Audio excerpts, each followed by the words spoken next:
now is Opportunity Lives editor John Hart. John, good to see you. Thanks for joining the conversation.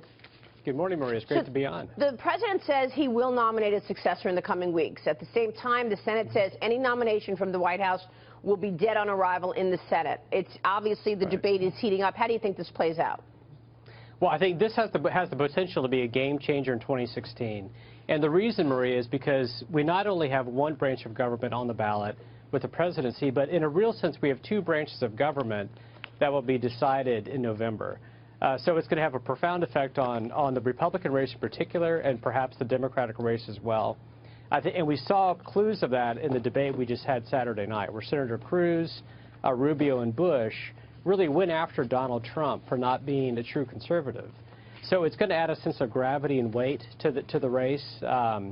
Right. Because no, I understand all of that. These cases, as Peter just went through. Do you think the president will be able to get his nominee through? Is really the question. I mean, I get the debate. No, he's not going to get the nominee through because he has zero goodwill among senators because of his abuse of executive orders.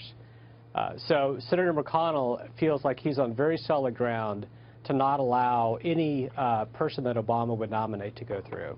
Dagan, what do you think? A recess appointment is possible for basically a short-term justice. It would run 2 years, and there's some debate because President Obama, because courts have shot down those recess appointments on the National Labor Relations Board, but there is some talk, and then I should point out that the White House has said that Mr. Obama there's no chance he'll use a recess appointment. But in theory, and you can shoot this down too, that the Republicans could ally with the White House and say, okay, we will let you do this and make a recess appointment for the 2-year period just to make sure that business on the court moves forward. I think that's very unlikely to happen. And the reason is because, again, there's so little trust and there's so much animosity between the Obama administration and Senate Republicans and congressional Republicans. Right. Yeah. That it would be very, very hard to come to that kind of agreement, which would require a lot of nuanced details and discussions that Obama doesn't have the relationships to do that, sadly. Hey, John, who in the GOP field does this really help the most? Is it the social conservatives like Cruz here who can use this to galvanize their support? Well, I think it's going to help Cruz, Rubio, and Bush probably equally. It could be a very, very bad development for Donald Trump because, again, Donald Trump talks about, he compares himself to Ronald Reagan, but any conservative knows that when you think about the Reagan legacy, President Reagan was marinating in conservative ideas for years before he ran for president. 16 years before 1980, 1964, Reagan gave his famous "A Time for Choosing" speech. So 16 years ago today, Donald Trump was building casinos and gearing up to launch The Apprentice. So there's a big gap between conservative credibility with Trump and the rest of the field that has a good chance of winning. Yeah, go ahead, Kevin.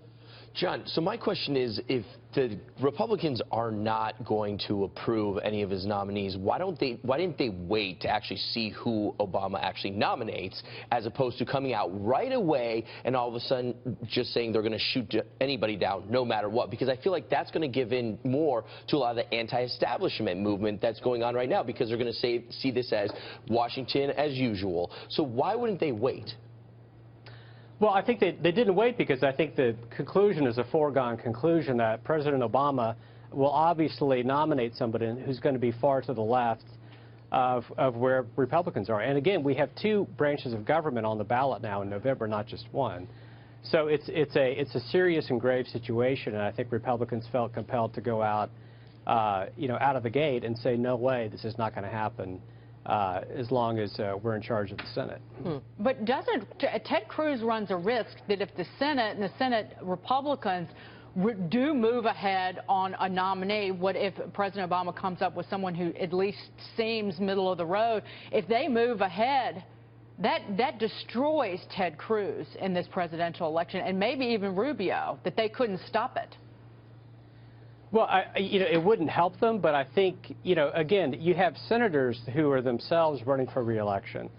So I can't imagine that senators in swing states or states where President Obama won are going to want to go down a path of exposing themselves to that kind of criticism when they can just wait a few months and have someone who's going to be much closer to Scalia than a placeholder, which again, that's a very tricky proposition to even accomplish that. Yeah, really an interesting dynamic here. John, thanks so much for your insights. We'll see you soon, sir. John Hart there.